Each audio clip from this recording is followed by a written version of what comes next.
सहनौ भवतु सहनौ भुनक्तु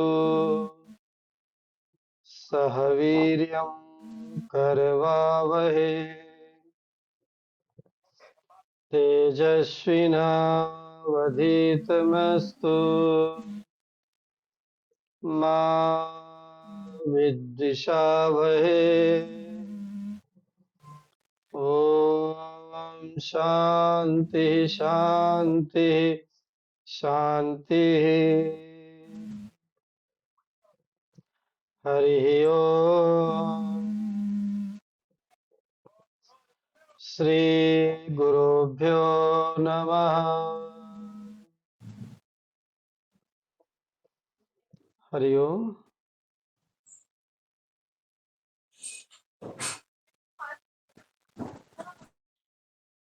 सभी लोग कोमलता पूर्वक आंखें बंद करेंगे। गेट रेडी फॉर कोहम मेडिटेशन।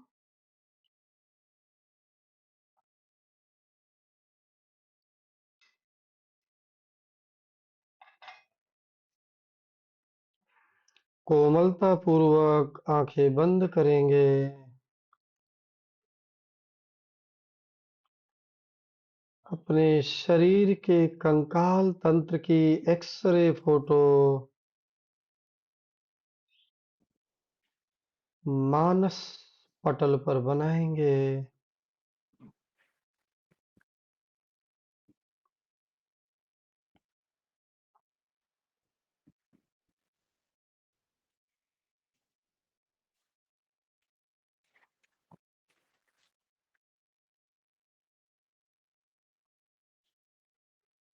आपकी शरीर 206 अलग-अलग आकार की हड्डियों से बना हुआ है। पूरे शरीर का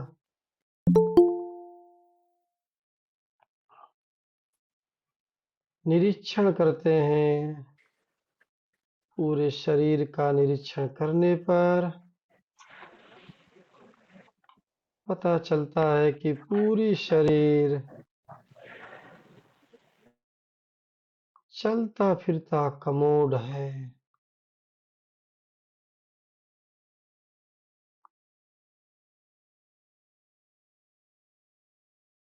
इस शरीर में मल मूत्र ही भरे पड़े हैं।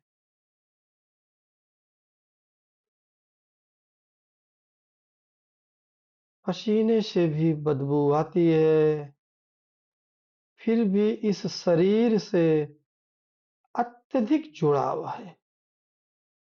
बहुत ज्यादा इस शरीर से लगाव है।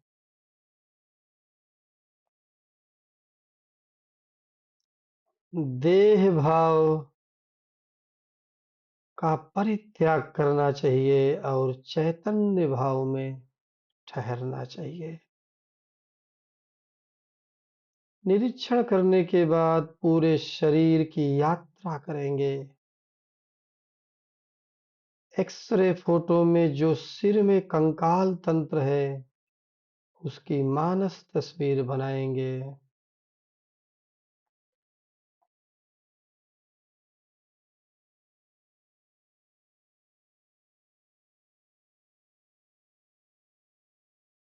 जबड़े का,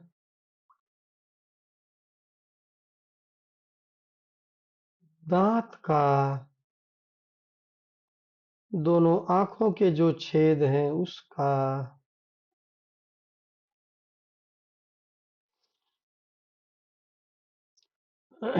दोनों कानों के छेद का,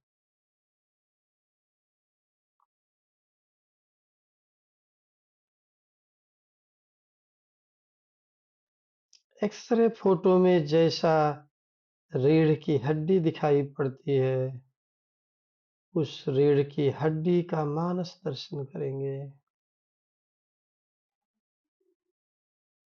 दोनों कंधों की हड्डी का,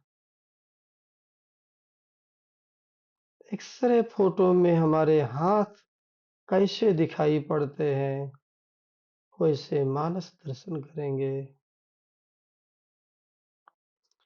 दोनों हाथों की उंगलियों का,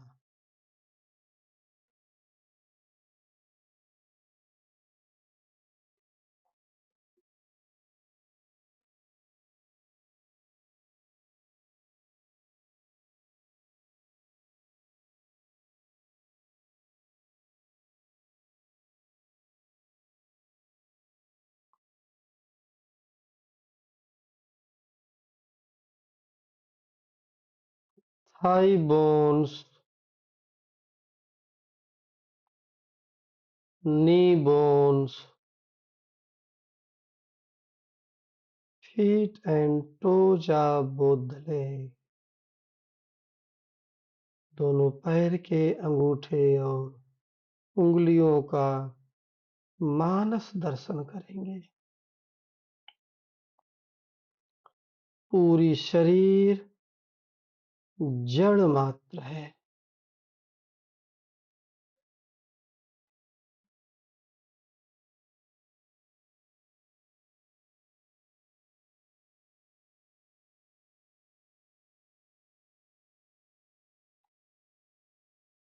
बिना चेतना के इस शरीर का कोई अस्तित्व नहीं है।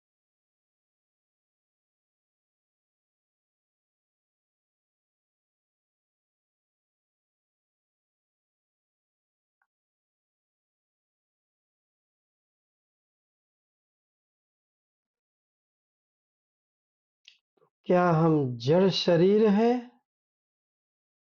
नहीं, शाश्वत चेतना है हम। हमारा स्वरूप सत्य चित आनंद है।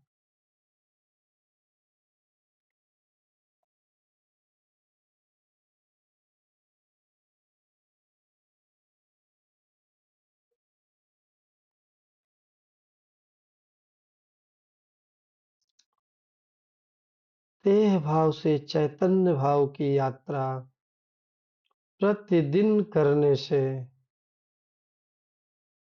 अंतःकरण के विकार स्वतः समाप्त हो जाते हैं।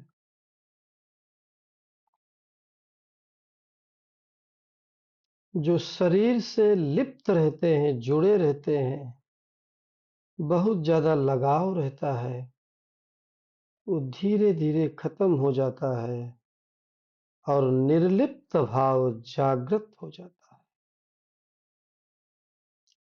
ब्रह्म भाव प्रकट हो जाता है।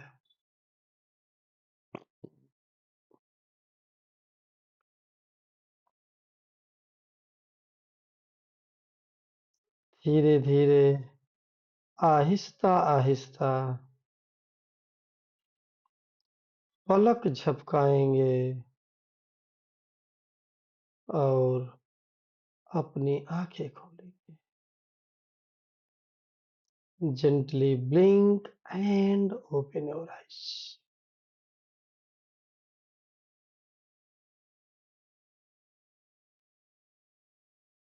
चेतना के बिना हमारा कोई अस्तित्व नहीं है।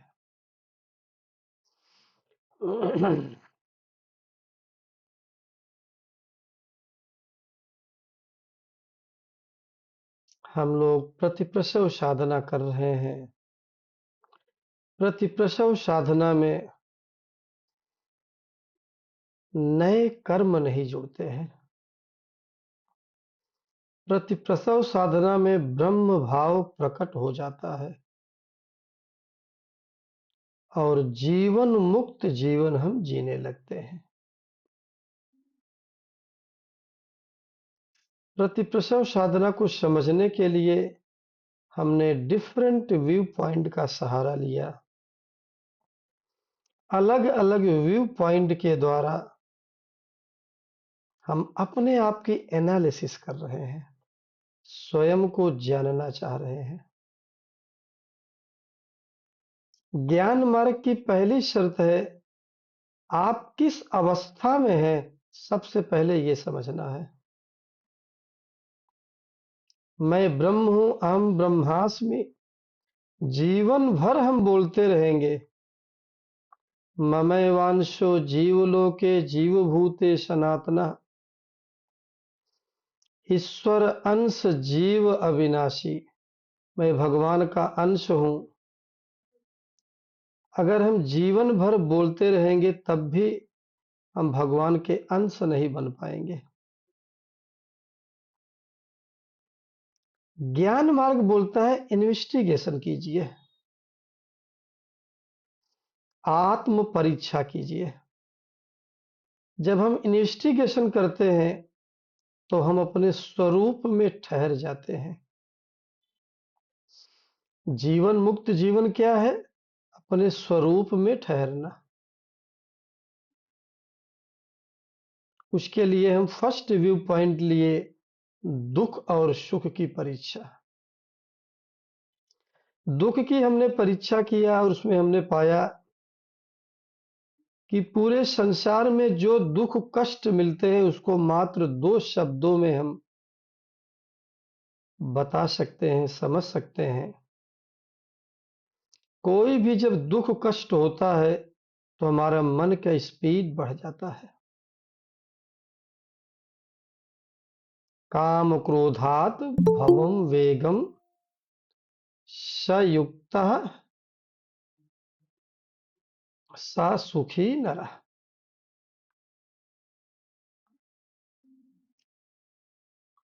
अगर हम इस वेग को, इस स्पीड को अगर हम डेली बेसिस पर ऑब्जर्व करते हैं तो धीरे धीरे वो स्पीड कम हो जाती है। फिर इसके बाद समस्या आती है फोकसिंग, ग्रेट थिंकर। कभी कभी हम चिंतक बन जाते हैं। वो चिंतक जनरल कामों के लिए जो आध्यात्मिक लोग हैं उनको ये ज्यादा समस्या होती है। जब तक हम संसारी थे तब तक हम बाहर स्ट्रगल कर रहे थे, संघर्ष कर रहे थे। अध्यात्म के फील्ड में आए हम तो हमको भीतर संघर्ष शुरू हो गया। और यही कारण है कि हम लोग अध्यात्म भी बासी लगता है। अध्यात्म में भी सेचुरेशन फील होता है। अध्यात्म में भी संघर्ष करना पड़ता है, साधना में भी। क्यों? क्योंकि हम जब भी अध्यात्म से जुड़ते हैं तो भीतर संघर्ष शुरू हो जाता है। भीतर जो संघर्ष होता है उसका नाम फोकसिंग रखा गया है। साइंटिस्ट के लिए कंसंट्रेशन, एकाग्रता, उसको भी डिफ्यूज करना है। उसकी और गहराई हमको समझ में आती है जब हम सुख की परीक्षा करते हैं। सुख की जब हम परीक्षा करते हैं तो हमने सामाजिक जो सुख है, समाज में जॉब मिलना, अच्छे ढंग से प्रोफेशन को करना, नेम फेम कमाना, सेंसुअल प्लेजर की बात हो गई। ये सब जब बासी लगते हैं तो हमको लगता है क्या ऐसा कोई सुख है जिसमें हमको उस सुख में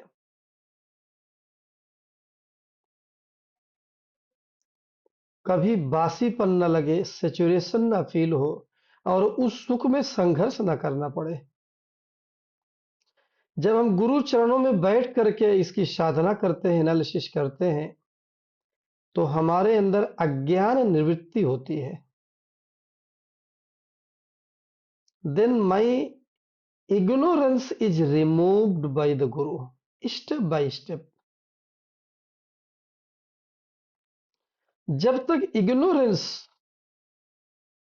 की जो कवरिंग है हमारे ऊपर, हमारे मन के ऊपर, बुद्धि में, चित्त और अहंकार में, अंतःकरण में, तब तक कभी भी जो भी साधना करेंगे उस साधना में हमको संघर्ष महसूस होगा। और साधना में भी अगर संघर्ष रहा, इससे बढ़िया तो सांसारिक जीवन ही था। फिर हम अंतर्मुखी क्यों हुए, फिर हमने लुक इनसाइड क्यों किया, टर्निंग इनसाइड क्यों किया। अक्सर ऐसा देखा गया कि जब हम भीतर मुड़ते हैं तो हमारी उलझनें ज्यादा बढ़ जाती हैं। क्यों? क्योंकि वहां पर भी हम बुद्धि लगाने की कोशिश करते हैं। उसी का नाम योगेश्वर भगवान श्री कृष्ण स्थित प्रज्ञता रखते हैं। एक नॉर्मल बुद्धि होती, दूसरी प्रज्ञा बुद्धि होती है।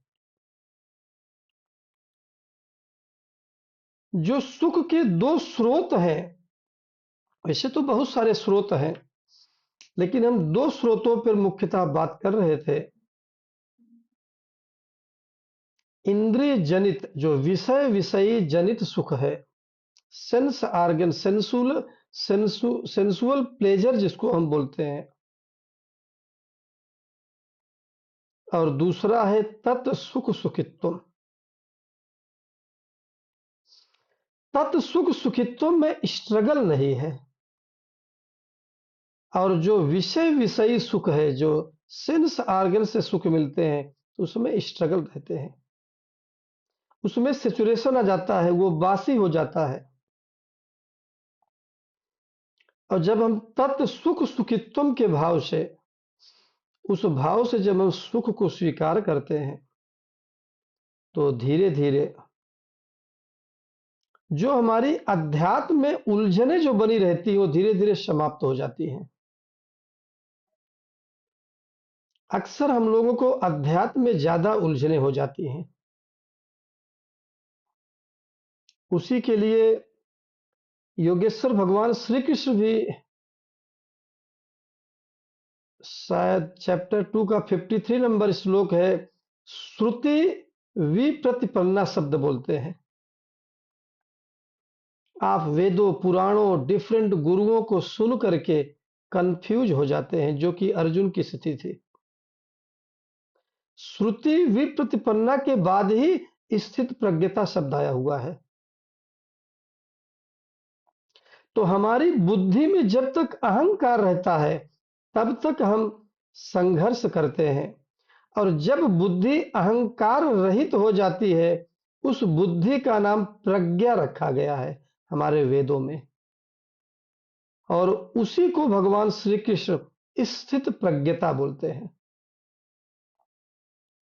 ऐसी बुद्धि जिसमें अहंकार नहीं है, जिसमें राग द्वेष नहीं है, अहंकार राग द्वेष ये तीनों नहीं है, उस बुद्धि को प्रज्ञा बुद्धि बोला गया है। लेकिन हम लोग अध्यात्म की साधना भी सामान्य बुद्धि, ऐसी बुद्धि जिसमें राग और द्वेष रहता है, अहंकार रहता है, उससे साधना करते हैं। यह गुरु का काम क्या रहता है? गुरु स्टेप बाय स्टेप एक एक जो अहंकार की, राग की, द्वेष की, अविद्या अस्मिता राग द्वेष अभिनिवेश पंच क्लेश के जो आवरण कवरिंग्स हैं, उनको स्टेप बाय स्टेप हटाता है। यही कारण है कि हमने ग्रुप में भी बोला था, लिख करके डाला गया था, धैर्यवान लभते मोक्ष। साधना में, अध्यात्म में धैर्य की संसार से ज्यादा जरूरत है। वैसे संसार में भी आगे बढ़ने के लिए, सफल होने के लिए धैर्य का होना जरूरी है, लेकिन अध्यात्म में उससे ज्यादा जरूरी है। बेसिक पॉइंट को जब तक हम नहीं समझते हैं, तब तक हमारा प्रोग्रेस नहीं होता है। तो तत् सुख सुखित्व का जो भाव है, वो इसलिए आता है, सुखस्य विद्यमानत्वे सति सर्वस्य तस्य अनुभवम कुर्वन्तेव। वेदों में आता है, सुख आनंद का अनुभव हम इसलिए नहीं करते हैं कि जैसे दूसरे चॉकलेट हमने खाया, कॉफी, म्यूजिक, योगा किया, वो सुख नहीं है। ये जो तत् सुख सुखित्व है, वो सुख इसलिए है क्योंकि आपका सुख स्वरूप है, आनंद आपका स्वरूप है। यहीं पर हम सब लोग गलती गलती करते हैं। गलती कौन करता है? जो अध्यात्म में है, मैं उनकी बात कर रहा हूं। हर स्टेप पे आध्यात्मिक लोग, धार्मिक लोग गलती करते हैं और पूरा जीवन इसी में चला जाता है, और फिर बाद में पूरा जीवन, धर्मयुक्त जीवन, आध्यात्मिक जीवन जीने के बाद भी नहीं कुछ हाथ में लगता है। जो हम साधना में डिस्कस कर रहे हैं, वो डिस्कशन है जो सभी के साथ रहता है। इसके बाद भी व्यक्तिगत कुछ समस्याएं, जो कवरिंग, जो संघर्ष रहते हैं, उसको व्यक्तिगत रूप से गुरु डील करता है और उस समस्या का समाधान करता है।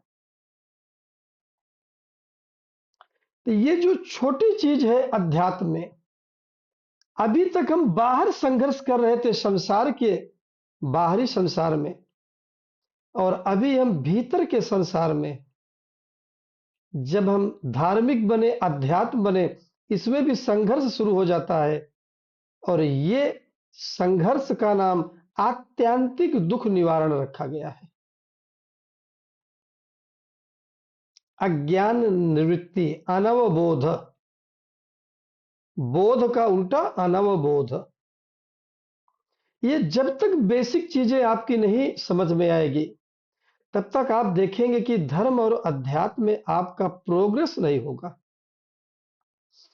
हम लोग जो ये साधना कर रहे हैं, we have to remove our ignorance step by step.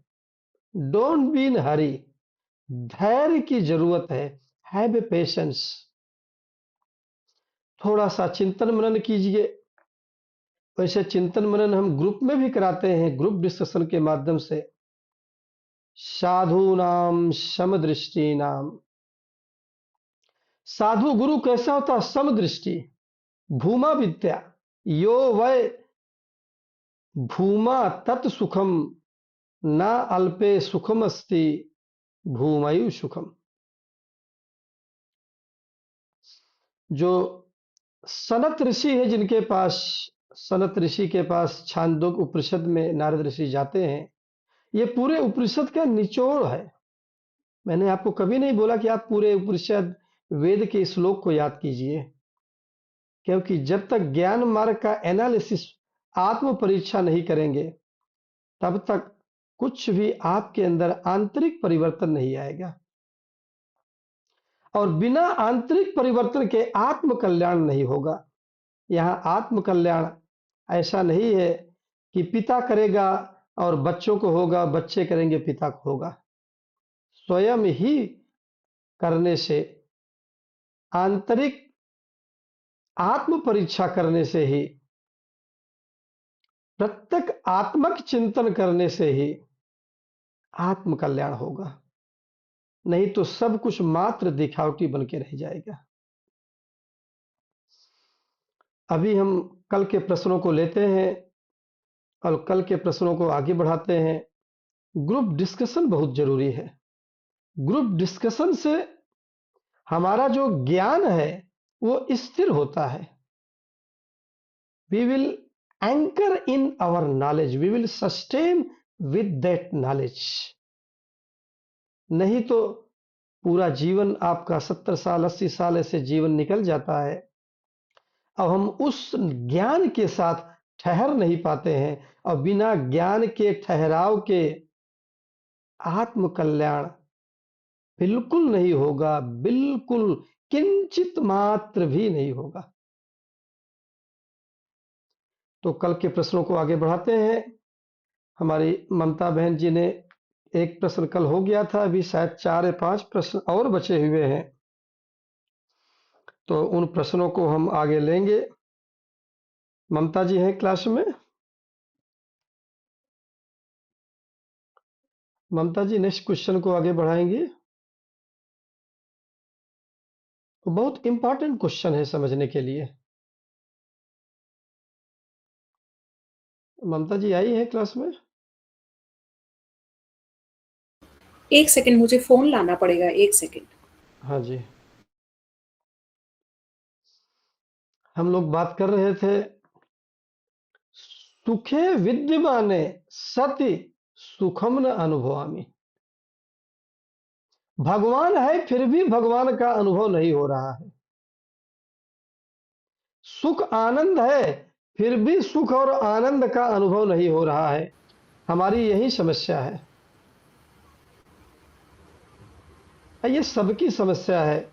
उसी समस्या को हम यहाँ पर उठा रहे हैं और स्टेप बाय स्टेप उस समस्या का समाधान कर रहे हैं। जी बोलिए। जी, ईश्वर कौन है? हनुमान जी के इष्ट राम जी है। तो हमारे इष्ट कौन है? हमें अपना कर्म किन्हें अर्पित करना है कि समाज सेवा साक्षी भाव से हो पाए? गोपी कैसे बने?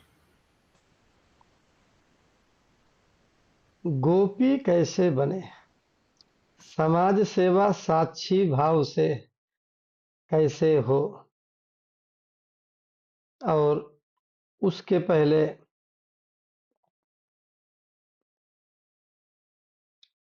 उसके पहले के प्रश्न क्या था? समाज सेवा हाँ, साक्षी भाव से इसके पहले ईश्वर कौन है? हनुमान जी ईश्वर के कौन है? इष्ट राम जी है। हमारे कौन है? हमें अपना कर्म किन्हें अर्पित करना है? हमको जो भी समझना है सनातन धर्म के लिमिट में रह करके। सनातन धर्म का सबसे बड़ा प्रूफ वेद है। हमारा वेद क्या बोलता है? सब गलत हो सकता है लेकिन वेद अपौरुषेय ग्रंथ है, वो कभी गलत नहीं हो सकता है। हनुमान जी के भगवान तो स्वयं प्रभु श्री राम है। इनका एक ये प्रश्न है कि हमारे इष्ट देव कौन है? तो हमारे यहाँ इष्ट देव के लिए पूरी छूट है कि इष्ट देव आपके कौन हो सकते हैं। ये आपका व्यक्तिगत चुनाव है। यहाँ तक कि पति के इष्ट देव अलग हो सकते हैं, पत्नी के अलग हो सकते हैं। हाँ, जो कुल देवी कुल देवता घर परिवार के होते हैं जिनकी पूजा होती है वो एक अलग चीज है, वो कभी नहीं बदलना चाहिए। जो जिस आप घर परिवार के परंपरा में हैं और जो उस घर परिवार के कुल देवी कुल देवता होते हैं उनको नहीं बदलना चाहिए, लेकिन इष्ट देवी इष्ट देवता सभी के अलग अलग हो सकते हैं। मैं अपना एग्जाम्पल शेयर करता हूं। मेरे इष्ट देवता तो स्वयं भगवान शिव हैं। शिवोहम शिवोहम। लेकिन मैं जप करता हूं श्री राम जय जय राम। क्योंकि हमारे भगवान शिव उस श्री राम जय जय राम का जप करते थे। और ऐसा जरूरी नहीं है कि आप भी उसी का जप करें। आपके जो इच्छा आती है ये चीज जो जप क्या करना चाहिए? जप करना चाहिए गुरु मंत्र लेने के बाद। गुरु मंत्र का जप करना चाहिए और किसी भगवान का। तो सुबह सुबह हमको मंत्र का जप करना चाहिए, जिसमें गुरु मंत्र हो गया, जिसमें महामृत्युंजय मंत्र हो गया। और सुबह का जो हमारा जप होता है वो जप आप अपने गुरु से व्यक्तिगत रूप से डिस्कस करके तब गुरु स्वभाव को समझ करके बताता है कि आपको कौन सा मंत्र का जप करना चाहिए। स्वभाव को समझने के बाद ही अगर आपके इष्ट देवी देवता नहीं है तो गुरु सलाह देता है, लेकिन वो फोन की सलाह नहीं रहती है। वो कुछ दिन लगातार जुड़ने के बाद गुरु बताता है। फिर इसके बाद जब आपके जो कर्म किनको अर्पित करना है, कर्म तो उन्हीं को अर्पित करना है जो आपके इष्ट देवी देवता हैं, जो आपके गुरु हैं। भगवान से ज्यादा बड़ा जगह हमारे यहाँ गुरु को दिया गया है। गुरु को भी कर्म अर्पित किया जाता है, लेकिन ये सब चीजें केवल तभी आता है जब गुरु और भगवान एक रूप में हम देखते हैं तब। अब हम साक्षी भाव में कैसे हम समाज सेवा करें, तत् सुख सुखित्वम, उसके बारे में काफी डिस्कशन हो चुका है। शायद समझ में आ गया होगा। कल हमने एग्जाम्पल लिया था हमारी एक बहन जो अतिरुद्रम महाअभिषेक करा रही हैं। है तो वो देखा जाए तो कर्म कांड का भाग, लेकिन उनका भाव तत् सुख सुखित्वम है। गुरु का सुख ही उनका सुख है, गुरु की खुशी में ही उनकी खुशी है, और उन्होंने अपना पूरा जीवन उसी में लगा दिया। तो कर्म कांड भी कैसे ज्ञान कांड में बदल जाता है, क्योंकि वहां पर कोई आशा नहीं है। गोपी और राधा हम कैसे बने? गोपी और राधा वो बहुत बड़े ऋषि मुनि थे जो कि आके जन्म लिए थे भगवान के पहले। भगवान के जन्म लेने के पहले सब आकर के जन्म ले लिए थे। उसकी कथा आप सब लोगों को मालूम होगी। वो सामान्य लोग नहीं थे। हमने आपको एक चीज बताया था कि नए कर्म ना जुड़े, जीवन मुक्त जीवन हम जी लें। जीवन मुक्त जीवन जीने के बाद हमको दोबारा जन्म नहीं लेना पड़ता है। सॉरी। लेकिन लेकिन इसके बाद जब हम जीवन मुक्त हो जाते हैं तो कभी कभी बड़ा काम करने के लिए हमको जन्म लेना पड़ता है। जैसे रमन महर्षि ने जन्म लिया, जैसे आदि गुरु शंकराचार्य जी ने जन्म लिया, जैसे रामकृष्ण परमहंस ने जन्म लिया, उसी तरह से राधा और गोपिकाएं भी जन्म ली थी। ईश्वर प्रीत्यर्थम। वो नॉर्मल कोई महिला नहीं थी, वो लोग बहुत बड़े ऋषि थे जो कि हमेशा भगवान के साथ रहने की इच्छा होने के कारण से वो जो ब्रह्म ऋषि थे उन्होंने ही केवल जन्म लिया है। ऐसा बोला जाता है कि स्वयं भगवान शिव बांस बांस का बांस बन गए थे और उससे बांसुरी बनी थी, क्योंकि उनको हर पल भगवान के ओठों में रहना की इच्छा थी। ये कई जन्मों के बाद होता है और इसका है समर्पण और शरणागति, इसका एक ही मूल मंत्र है। जैसे जैसे समर्पण और शरणागति, सबसे पहले समर्पण शरणागति किसमें होती है? जो हमारे प्रत्यक्ष भगवान होते हैं। प्रत्यक्ष भगवान कौन कौन होते हैं? हमको आपको मालूम होगा हमारे धर्म में प्रत्यक्ष भगवान हमारे धर्म में बताए गए हैं माता पिता और गुरु। माता पिता और गुरु प्रत्यक्ष भगवान होते हैं। तो जो प्रत्यक्ष भगवान माता पिता होते हैं और गुरु, जब उनके पास जब हम प्रत्यक्ष भगवान में जब धीरे धीरे हमारा समर्पण और शरणागति होता है, तब जाकर के धीरे धीरे फिर भगवान में स्टेप बाय स्टेप है। नहीं तो शरणागति बोलने से, समर्पण बोलने से और बहुत सारा चीज कर्मकांड कर लेने से किसी की शरणागति नहीं होती है। हम एक स्टेप बाय स्टेप को बता रहे हैं। प्रत्यक्ष भगवान हमारे शास्त्रों में 3 ही बताए गए हैं, और उन तीनों का जब तक आप उसमें शरणागति समर्पण नहीं होगा, इसके बाद ही आपको भगवान में या तो ब्रह्म में आपकी शरणागति हो पाएगी। और उसी शरणागति को ही जीव ब्रह्म ऐक्यता बोला जाता है उपनिषद वाक्य में। मुझे लगता है कि इस प्रश्न में और कुछ क्वेश्चन बचा है। अगला क्वेश्चन।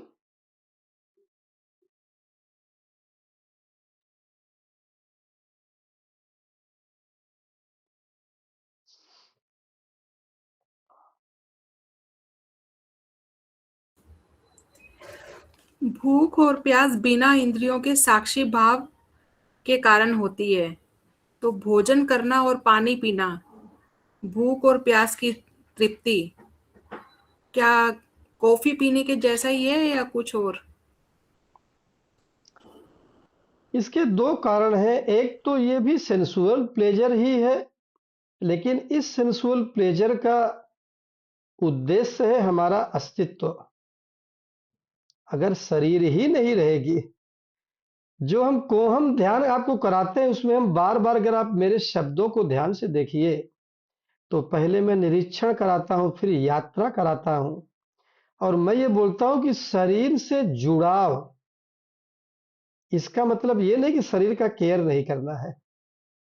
शरीर का अगर हम केयर नहीं करेंगे, अब फिर शरीर तो हमारी बीमार हो जाएगी, और शरीर बीमार हो जाएगी तो धर्म अर्थ काम मोक्षाणाम आरोग्यम मूलम उत्तमम। आरोग्य ही, चाहे धार्मिक काम करो, चाहे अर्थ पैसा बिजनेस सांसारिक और कामिक, जो संसार के दो काम हैं, अर्थ और काम, और जो मोक्ष साधन है, उसके लिए भी हेल्थ का सही होना जरूरी है। तो ये भी उसी तरह से है, लेकिन ये भोजन किया कैसे जाता है, उसके बारे में बहुत सारे श्लोक हैं।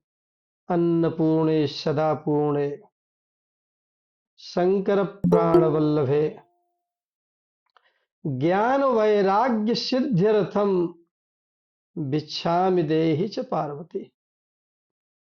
ज्ञान और वैराग्य के लिए हम भोजन कर रहे हैं, इस भाव से भोजन करना चाहिए।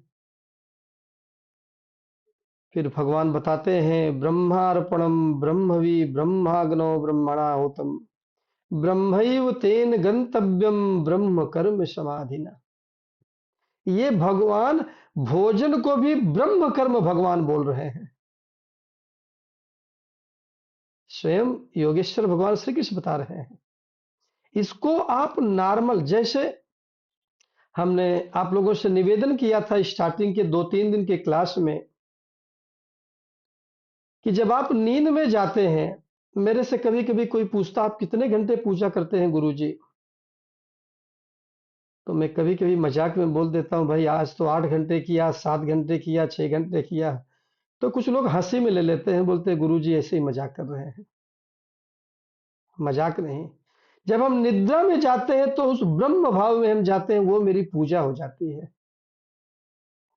तो भोजन करना भी आपका ब्रह्म कर्म एक पूजा ही है।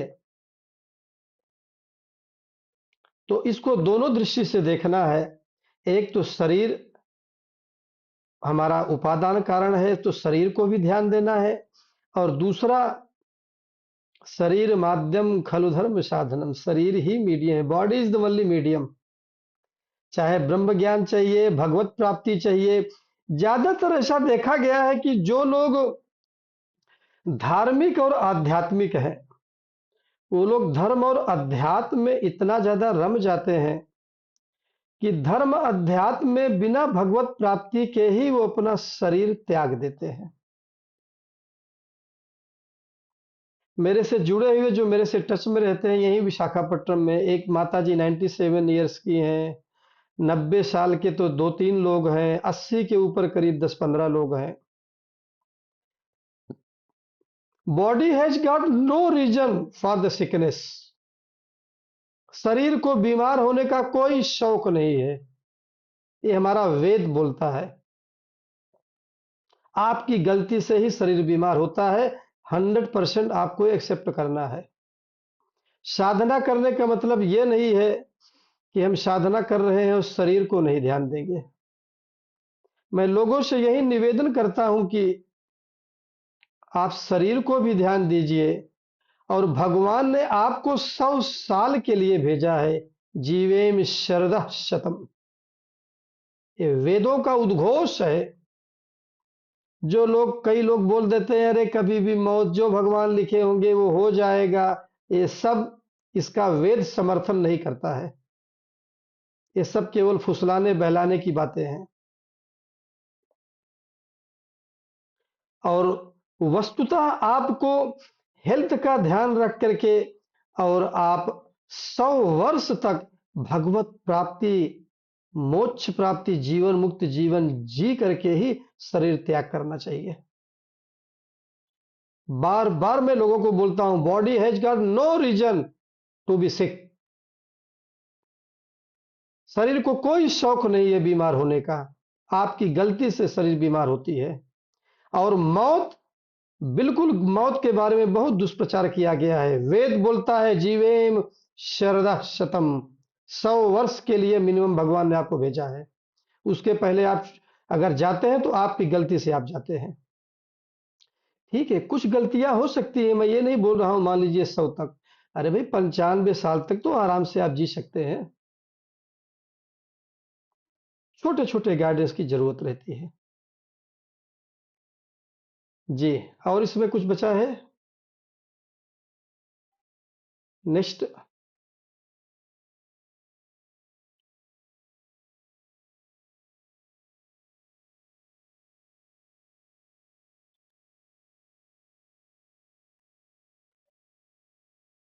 ममता जी, आपके 4-5 क्वेश्चन थे, मैंने ग्रुप में देखा था। हाँ जी, हो गए। नहीं नहीं, और था एक वो भूखे भजन, क्या था न हाँ, हो, हाँ, क्या है हाँ, वो? ये बोला जाता है ना कि भूखे भूखे पेट भजन न होए गोपाला। वाला। पर आध्यात्मिक विचार क्या है? ऐसा क्यों बोला जाता है? क्योंकि हम फास्टिंग तो करते हैं। एक मिनट, ये ममता ने आधी लाइन लिखी है। वो पूरी लाइन है, भूखे भजन न होए गोपाला, वापिस ले लो अपनी कंठी माला, ये है पूरा। ये है।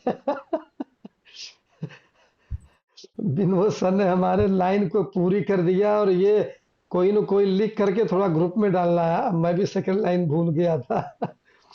तो ये हाँ, बहुत बहुत जो ले लो अपनी कंठी माला। कंठी माला ले लो अपनी कंठी माला, भूखे भजन न होए होए गोपाला। गोपाल। और जो इस आपने सुख बताया ना सर, अभी जो स्वस्थ शरीर, हाँ वैसे जो अपने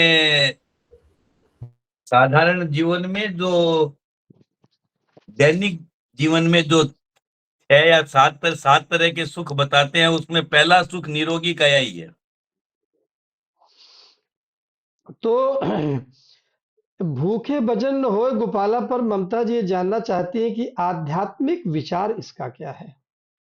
देखिए, कोई भी क्वेश्चन, ये चूंकि इस क्वेश्चन को अवॉइड करना चाहती थी, ये समझ करके कि शायद ये तुच्छ क्वेश्चन होगा, सिली क्वेश्चन है, लेकिन मैं आप लोगों को बार बार बोला हूं, धर्म और अध्यात्म से संबंधित सारे सिली क्वेश्चन का डाउट जब तक नहीं क्लियर होगा, तब तक आप उस ज्ञान में नहीं ठहरेंगे, भगवत प्राप्ति नहीं हो पाएगी। कोई भी क्वेश्चन खराब नहीं होता है, और कोई भी व्यक्ति नहीं खराब होता। वेदों में आता है, अयोग्य पुरुषम नास्ति, ऐसा कोई भी व्यक्ति नहीं जो अयोग्य है, सभी के अंदर गुण रहता है। यही कारण है कि अध्यात्म की पहली शर्त होती है, किसी में अवगुण, उसका दोष नहीं देखना है। सभी के अंदर आप दोष देखेंगे, कुछ न कुछ मिल जाएगा। बड़े बड़े गुरुओं के अंदर आप दोष देखेंगे तो मिल जाएगा। क्या आप गुरु के पास उनका दोष देखने गए हैं? अरे उनसे हमको सीखने गए हैं। ह्यूमन बॉडी मिलने के बाद ठीक है, कुछ न कुछ गलतियां लोगों से हो जाती हैं। तो भूखे भजन न होए गोपाला पर आध्यात्मिक विचार क्या है? ये देखने में बहुत सिली क्वेश्चन लगता है, लेकिन ये बहुत ही गहरा क्वेश्चन है। 3 ताप होते हैं, तीनों ताप के बारे में सुना है आप लोगों की नहीं?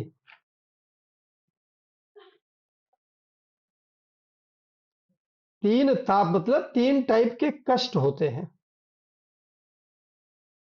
एक होता है आदि भौतिक दुख, फिर आदि दैविक दुख, और आध्यात्मिक दुख।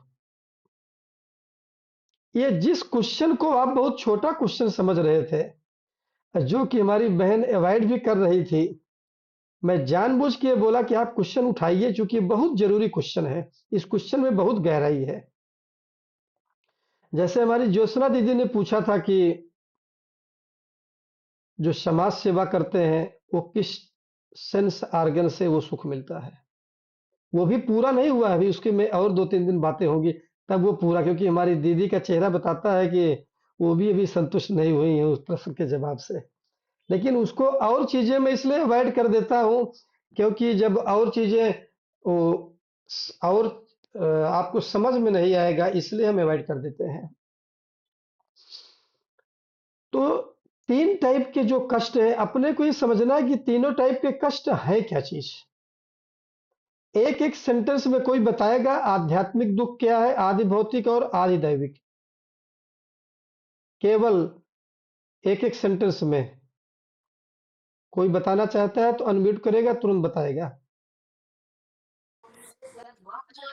आदि दैविक, आदि दैहिक है तो शरीर से जुड़ा हुआ, आदि भौतिक है तो संसार से जुड़ा हुआ, और आध्यात्मिक है तो स्वयं से, सेल्फ से जुड़ा हुआ, आत्मा से जुड़ा हुआ, मतलब मन से जुड़ा हुआ, बहुत बढ़िया, बहुत माइंड बढ़िया से जुड़ा। माता जी ने बताया।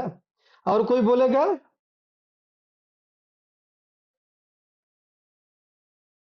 हमारे वेदों में इस तीनों दुख कष्ट के बारे में डिस्कशन है। इसका इतना बड़ा इंपॉर्टेंस है कि वेदों में बताया जा रहा है। तो इसका शुद्ध है आदि दैहिक नहीं, आदि दैविक। पहला है आदि भौतिक, दूसरा है आदि दैविक, और तीसरा है आध्यात्मिक। कहीं कहीं पर आदि दैविक को लोग समझ नहीं पाते हैं, तो उसको आदि दैहिक देह से जोड़ देते हैं, जो कि गलत है। कुछ लोग ऐसा बताते हैं लेकिन वो गलत है। वेदों में बहुत ही स्पष्ट रूप से इसके बारे में डिस्कशन किया गया है। आदि भौतिक वो कष्ट है जो कि प्रत्यक्ष, जो सामने रहता है, जो आंखों से दिखाई पड़ता है। जैसे आपको कोई अगर मारने आ गया तो वो कष्ट को आदि भौतिक बोलेंगे।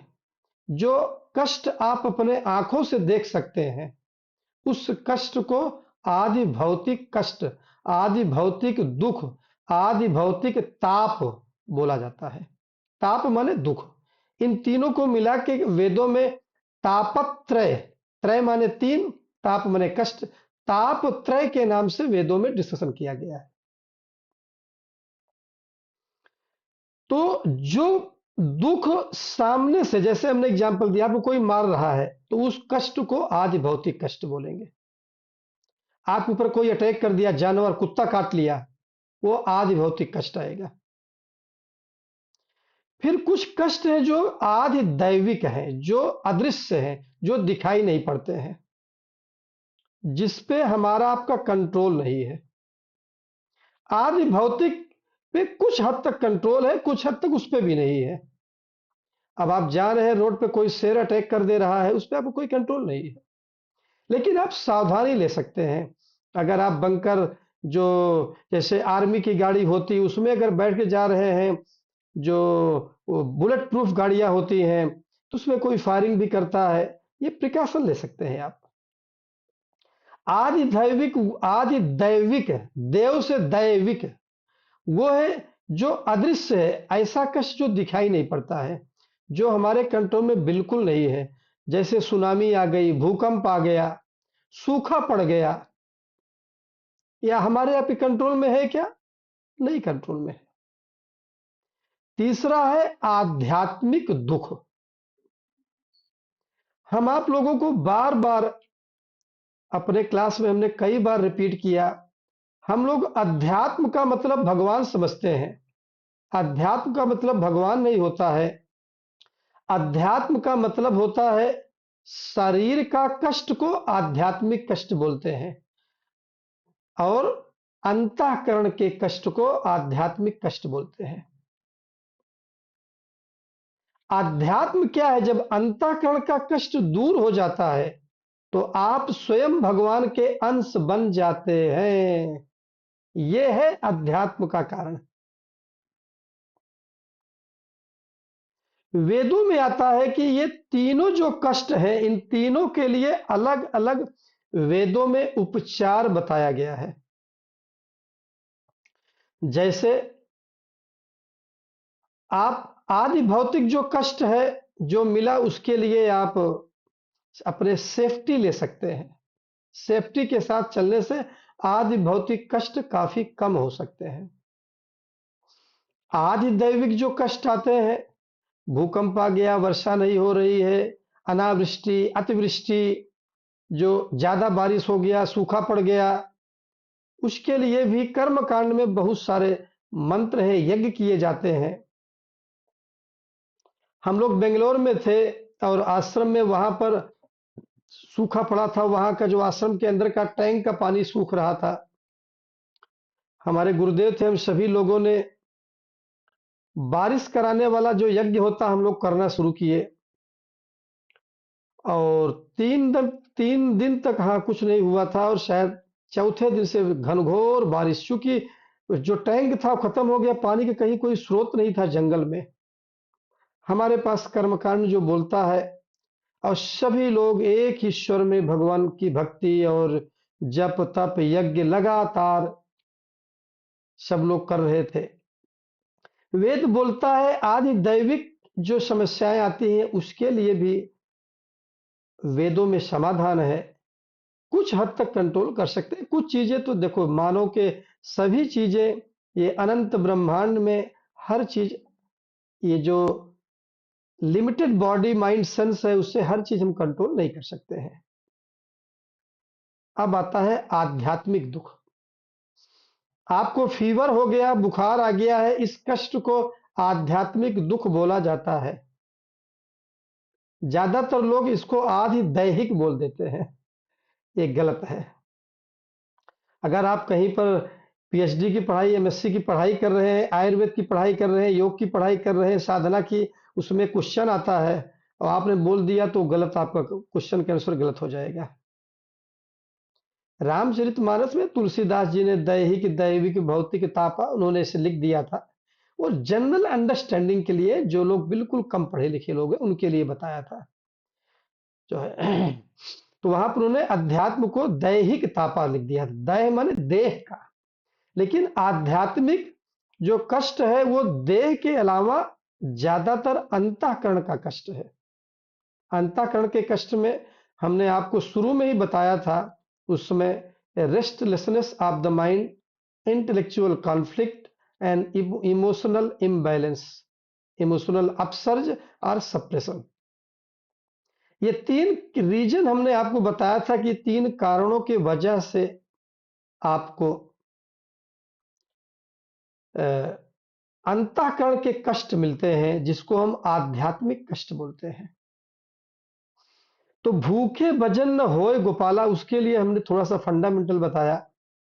अगर भोजन नहीं मिल रहा है तो उसका कारण है कि आपका समाज नहीं सही। अगर समाज सही है तो कोई भूखे पेट नहीं सो सकता है, राजा नहीं सही है।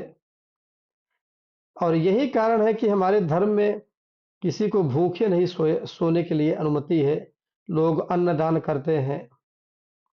तो ये एक प्रकार से केवल और केवल ये आदि भौतिक समस्या है और आध्यात्मिक समस्या है, जिसका कि समाधान समाज के द्वारा होना है। इसको हम आध्यात्मिक विचार के रूप में नहीं दे सकते हैं, क्योंकि आध्यात्मिक विचार क्या चीज है? आध्यात्मिक विचार मात्र यही है कि हम मुक्ति और भगवत प्राप्ति के लिए कर रहे हैं। अगर आप मुक्ति और भगवत प्राप्ति की साधना कर रहे हैं और आप ये सोचेंगे कि नहीं अब तो मैं बिल्कुल खाना नहीं बनाऊंगी, इसके बाद भगवान आके बना के हमको खिला देगा, तो वो भी संभव है, मीराबाई जैसा बनना पड़ेगा। फिर वो कैसे संभव होता है, वो अगला चीज रहेगा, उसके बारे में भी आगे हम आएंगे, वो कैसे संभव होगा। अभी चूंकि अभी समझ में नहीं आएगा, तो अगला क्वेश्चन जो है, जो अंजू जी का क्वेश्चन है, उसमें ये जवाब आ जाएगा कि वो सब चीजें कैसे संभव है। फिलहाल ये चीजें, अगर हमको भूख लगी है तो भोजन बना करके ही, भोजन करके ही भूख से संतुष्टि मिलेगी।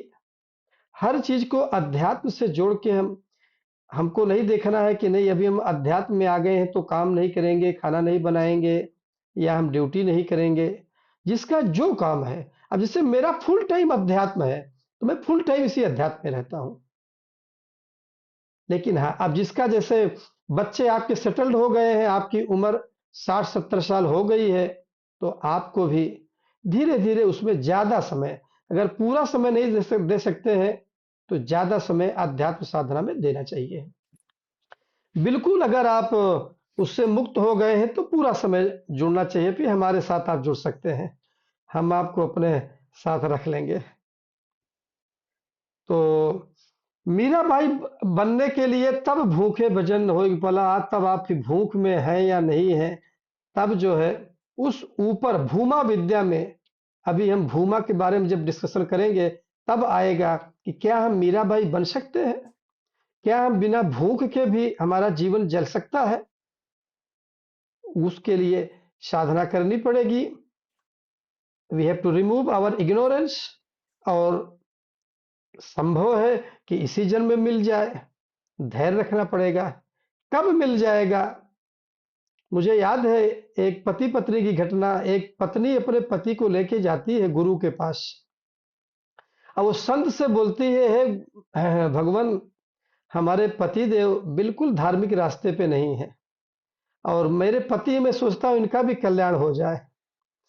तो गुरु यही बताते हैं, बोलते हैं आप केवल अपना कल्याण देखिए, उनका कल्याण के बारे में मत सोचिए, हो सकता है आपसे जल्दी उनको हो जाए।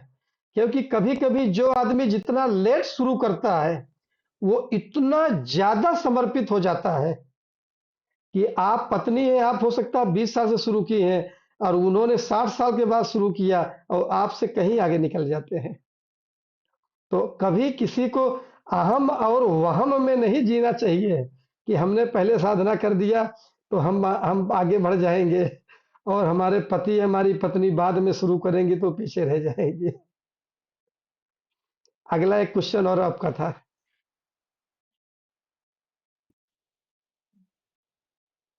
ममता जी, नेक्स्ट क्वेश्चन।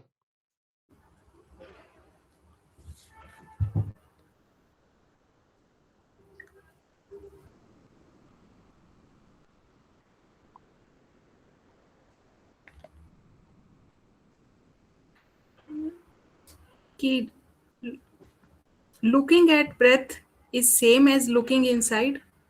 यस, इसी क्वेश्चन को लेकर के इसके बाद हम लोग ध्यान साधना अपना करेंगे, मेडिटेशन करेंगे। और जो दूसरा क्वेश्चन भूमा विद्या, फिर क्या हम मीराबाई बन सकते हैं, क्या हम भूख प्यास से ऊपर उठ सकते हैं, उसके बारे में नेक्स्ट क्लास में डिस्कस करेंगे। भूमा विद्या क्या है एग्जाम्पल के साथ समझने के लिए, उसके पहले बृहदारण्यक का जो हमने बताया था, एतस्यैव आनंदस्य अन्यानि भूतानि मात्रानि उपजीवन्ति, उसको समझना है। जब ये समझ लेंगे हम, तब इसके बाद फिर हम भूमा विद्या हमारे तब समझ में आएगा। हम एक एक का प्रश्न लेते हैं, वो प्रश्न प्रसव होता है तो उसका प्रति प्रसव करते हैं, उसका निराकरण करते हैं। इनका कहना है कि क्या श्वास को ऑब्जर्व करते हैं तो क्या वो लुकिंग इनसाइड है कि नहीं है।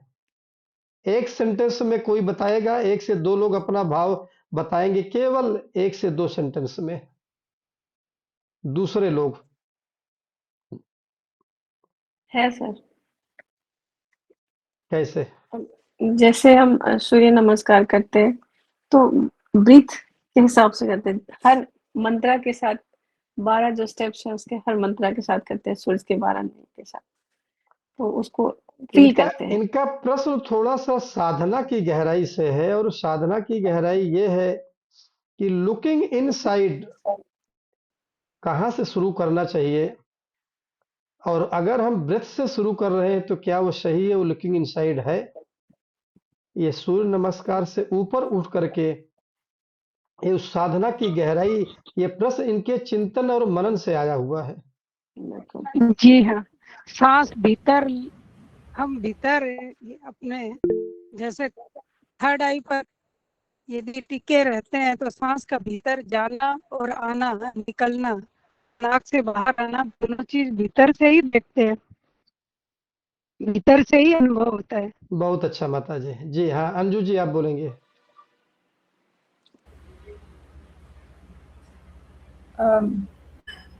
सांस ऐसी है जो हमारे पैदाइश से लेकर अंत समय तक हमारे साथ रहती है। 21,600 टाइम्स हम दिन में सांस लेते हैं। अगर निरंतर उस पर, और महर्षि पतंजलि ने कहा है ना, तो उनका जो आसन का दूसरा सूत्र है प्रयत्न शैथिल्य अनंत समापत्तिभ्याम। सो अनंत समापत्ति आज के दिन हमारे लिए थोड़ा एब्स्ट्रैक्ट टर्म होता है, तो सांस पे अगर मन टिकाए वो सबसे सरल उपाय है अपने अंतर्मुखी होने का। जी बहुत बहुत धन्यवाद। ये जो भी चीज हम लोगों ने बताया, ये सारी चीज तो ममता जी को भी मालूम है। ममता जी इससे कुछ गहरा जानना चाहती हैं। प्रश्न का भाव ये है, तो सर। ये हाँ जी जी बोलिए। सर, सांस तो एक ऐसी प्रक्रिया है जो स्वयं आता है और जाता है, तो फिर उस पर फोकस कैसे करेंगे, अंतर्मुखी कैसे होंगे? वो तो आपका प्रश्न सर है। अभी हम हाँ रजनी जी बोलिए अब। हाँ, सर मेरे हिसाब से तो बिल्कुल लुकिंग इनसाइड ही है, क्योंकि अगर आप अपने आप सांस को काउंट कर रहे हैं, दैट मीन्स आप बाहर की दुनिया को भूल चुके हैं, आपका कंसंट्रेशन उस पर चला गया है। और जब बहुत आपका अच्छा। कंसंट्रेशन, इसका मतलब ये लुकिंग इनसाइड का जी मतलब है जी कि खुद के ठीक अंदर ठीक। अंदर कंसंट्रेट करना। जवाब केवल एक सेंटेंस में सांस देना है, सभी को एक सेंटेंस में देना है, ज्यादा नहीं। जी मेरे हिसाब से तो है, क्योंकि अगर बहुत हम उस पर बहुत अच्छा। कंसंट्रेट कर रहे हैं तो इसका ओके, मतलब बाहर। Taken taken your answer. तो ममता जी जो जानना चाहती है, ये सब चीजें ममता जी को भी मालूम है। ममता जी साधना के पर्सपेक्टिव में उसकी और गहराई जानना चाहती हैं। जी हम आप सभी जी लोगों ने सांस के प्रणाम। जी हम सांस के द्वारा बन जाते हैं ना, हम अपने स्वर पर ले जाते हैं। सांस का पर ध्यान लगाने का मतलब इतना ही है कि हम सांस को देखते हैं, मतलब उसको दृष्टा भाव से तो हम हाँ उससे जी अलग हो जाएंगे ना, अपने सेल्फ पर चले जाएंगे। ठीक ठीक माता जी, बहुत अच्छा। तो यहाँ पर हम लोग डिस्कस कर रहे थे कि क्या सांस लुकिंग इनसाइड के अंदर आता है कि नहीं। तो इसका जो गहराई है वो हमको समझना है, और गहराई ये है कि शरीर के अपेक्षा सांस जो है ज्यादा अंदर है। तो सांस को महसूस करना फर्स्ट स्टेप है लुकिंग इनसाइड का। जब हम दृग दृश्य विवेक पढ़ते हैं तो उसमें आता है कि संसार बाहर है, संसार बाहर है, और उससे भीतर हमारा इंद्रियां है, इंद्रिय के भीतर मन है। तो सांस सांस से ज्यादा अंतर्मुखी क्या है? विचार है, थॉट्स है। फिर मन, मतलब कि वही मन और थॉट्स। इसको आप लोग लिख लीजिए, अगर जिसके पास पेन पेपर है। जो ममता जी जानना चाहती है गहरी बात, उसको उपासना से संबंधित, वो बहुत ही गहरी चीज है, अपने को समझना है। शरीर बाहर दिखाई पड़ता है, लुकिंग इनसाइड का फर्स्ट स्टेप ब्रेथ है। सेकंड स्टेप थॉट है, थॉट माने माइंड। थर्ड स्टेप इंटेलेक्ट है। फोर्थ स्टेप अहंकार है। फिफ्थ स्टेप जीवात्मा है। Please repeat. जब हम अंतर्मुखी होते हैं, लुकिंग इनसाइड करते हैं, टर्न इनसाइड करते हैं, तो उस समय पहला स्टेप होता है breath. You have to observe your breath. Second, अभी हम आपको ध्यान मेडिटेशन का बेसिक है, उसी से कराते हैं। सेकंड है ऑब्जर्व योर थॉट, और थर्ड है ऑब्जर्व योर इंटेलेक्ट। फोर्थ है ऑब्जर्व योर अहंकारा, अहम भाव। फिफ्थ है ऑब्जर्व योर जीवात्मा, जीव भावा। अहम भाव के बाद जीव भाव। तो सांसों के प्रति माइंड ज्यादा अंदर है, माइंड से के प्रति बुद्धि ज्यादा अंतर है, और बुद्धि के प्रति ज्यादा अंदर अहंकार है, अहम भाव, और अहम भाव से ज्यादा अंदर है जीव भाव, और सबसे अंदर जीव भाव के बाद फिर आत्मा और परमात्मा और अक्षर तत्व है। सब कुछ उसी अक्षर तत्व में संप्रतिष्ठित विलीन हो जाता है। ये प्रतिप्रसव साधना का लास्ट और अंतिम है। ये हमारे प्रतिप्रसव साधना में जो इन्होंने प्रश्न किया, इस प्रश्न का बहुत गहराई है। ये जब व्यू पॉइंट 2 लेंगे, हम अभी हम व्यू पॉइंट 1 का ले रहे हैं, का डिस्कशन चल रहा है। व्यू पॉइंट 2 का जब डिस्कशन चलेगा तो ममता जी है, ममता जी और आपको क्लैरिटी आएगी। ममता जी सामने आएंगी। जी ओके, थैंक यू। जो मैंने बताया समझ में आया ना? जी जी। ये सब प्रश्न तभी आ सकते हैं जब रियल में आप चिंतन और मनन करते हैं तो। और इसमें कैसे ठहरना है, ये मुंह से बोल देना है बहुत इजी चीज है। Observe your breath, observe your thought, observe your intellect, observe your aham bhav, फिर जीव भाव। यही तो अंतिम प्रतिप्रसव है। अंतिम प्रतिप्रसव क्या है? जीव भाव का ब्रह्म भाव में विलीन कर देना।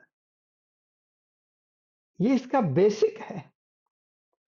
तो जो भी क्वेश्चन, देखो एक प्रश्न के कई जवाब हो सकते हैं। जिन्होंने जवाब दिया, रजनी जी ने बताया, अंजू बहन ने हमारी, उन्होंने योग की तरफ से बताया, वो भी सब चीजें अच्छा है, कोई खराब जवाब नहीं था। लेकिन हम जिस साधना से जुड़े हैं, उस साधना के परिप्रेक्ष्य में, उस पर्सपेक्टिव में ममता जी जानना चाहती हैं। ये चीज तो ममता जी को भी, ये तो बहुत दिनों से साधना में है, तो ये सब उनको भी मालूम था। लेकिन उनको उस भाव में जानना था कि प्रति प्रसव के पर्सपेक्टिव में ये कैसे हम देखते हैं।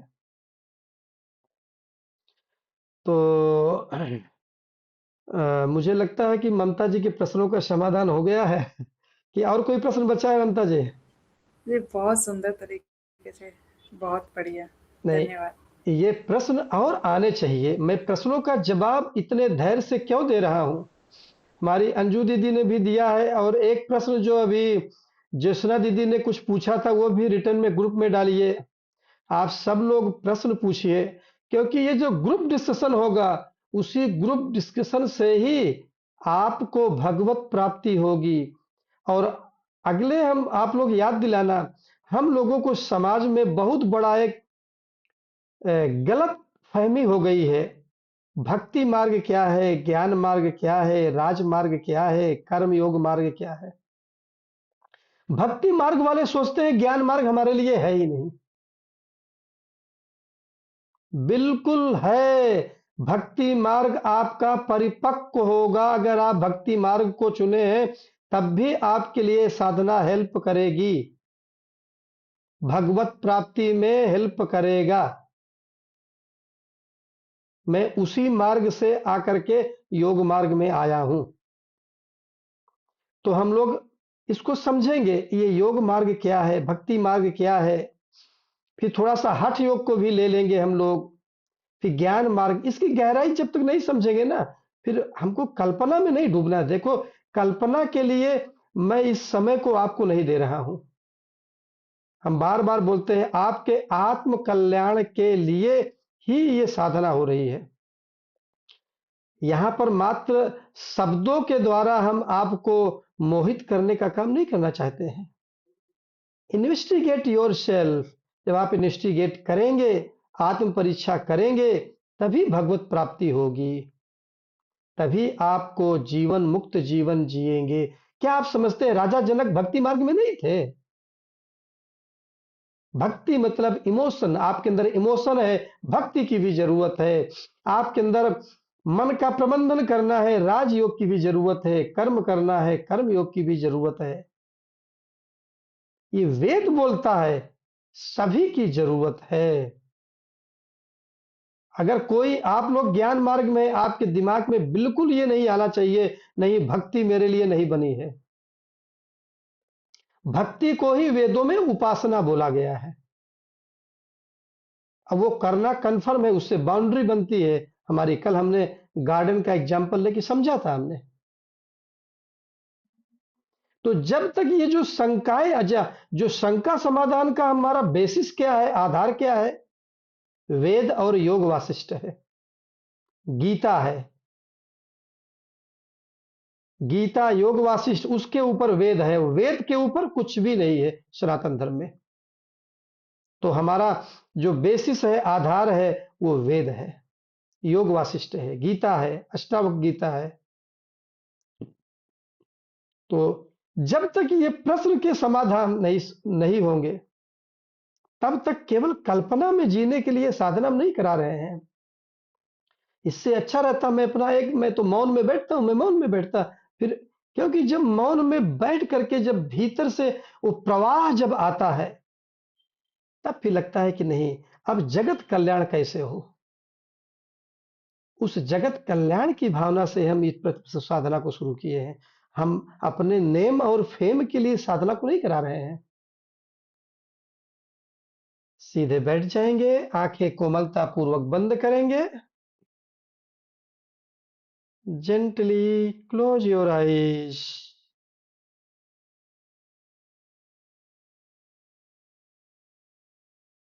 Leave your whole body loose. पूरे शरीर को ढीला छोड़ देंगे। समम काये शिरो ग्रीवम।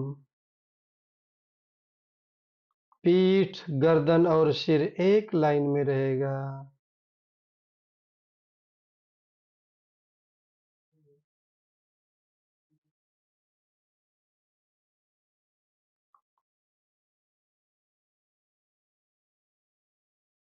शरीर शिथिल हो रहा है।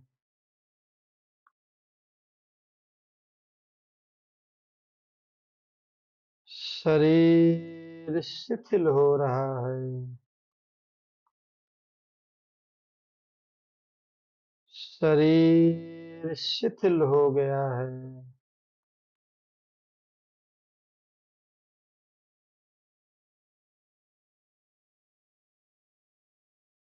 शरीर शिथिल हो गया है।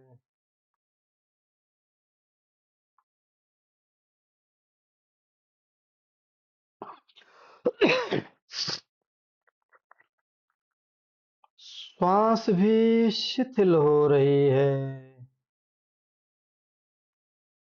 हमारी सांस धीमी और गहरी हो रही है।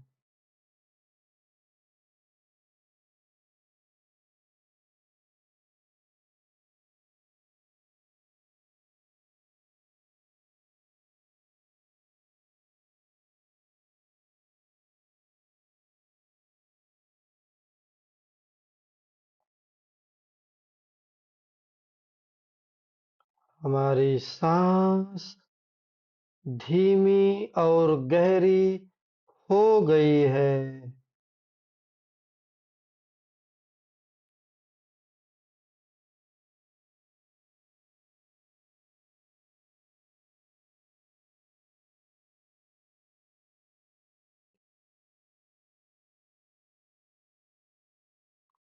विचार भी शांत हो रहे हैं।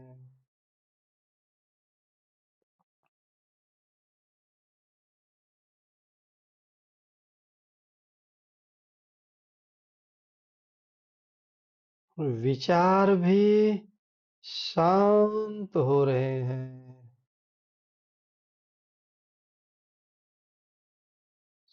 सब कुछ मौन हो गया है।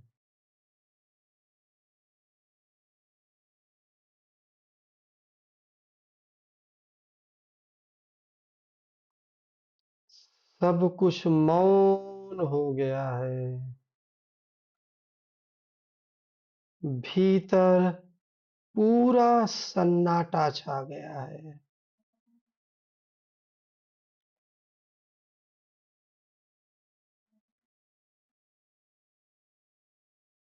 भीतर पूरा सन्नाटा छा गया है।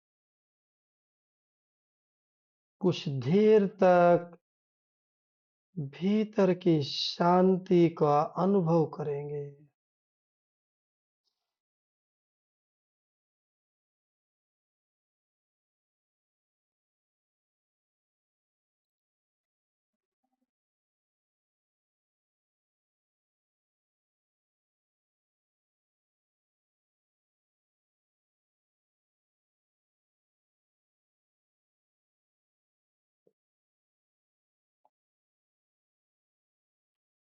मन शांत हो गया है।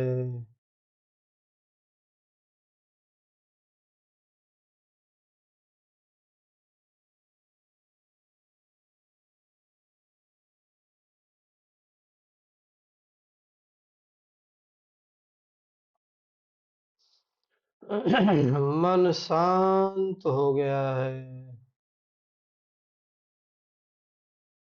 धीरे धीरे चेतना की गहराइयों में उतर रहे हैं।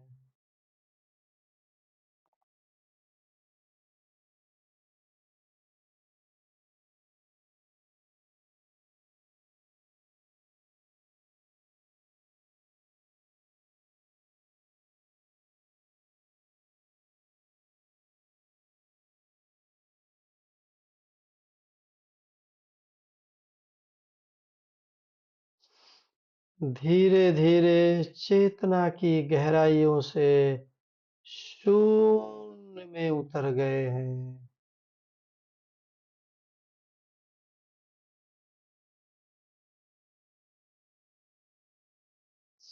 सब कुछ मौन हो गया है, ठहर गया है।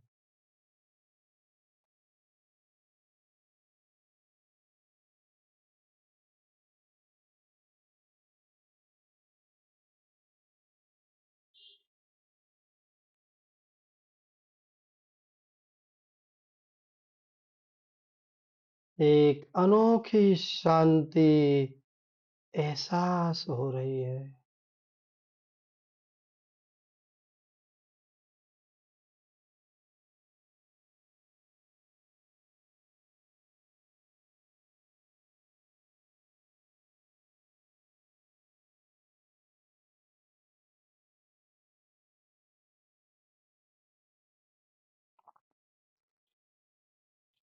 एक लंबी गहरी श्वास लेंगे, आंखें खोलेंगे। बाहर भी सब कुछ शांत हो गया है। बाहर सब शांत है। अंदर बाहर दोनों कंप्लीटनेस है, पूर्णता है। ॐ पूर्णमदः पूर्णमिदं पूर्णात् पूर्णमुदच्यते पूर्णस्य पूर्णमादाय पूर्णमेवावशिष्यते।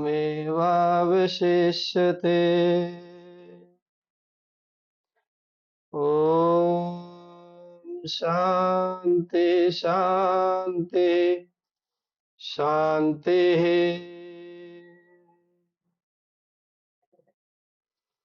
हरिः ओम्। श्रीगुरुभ्यो नमः।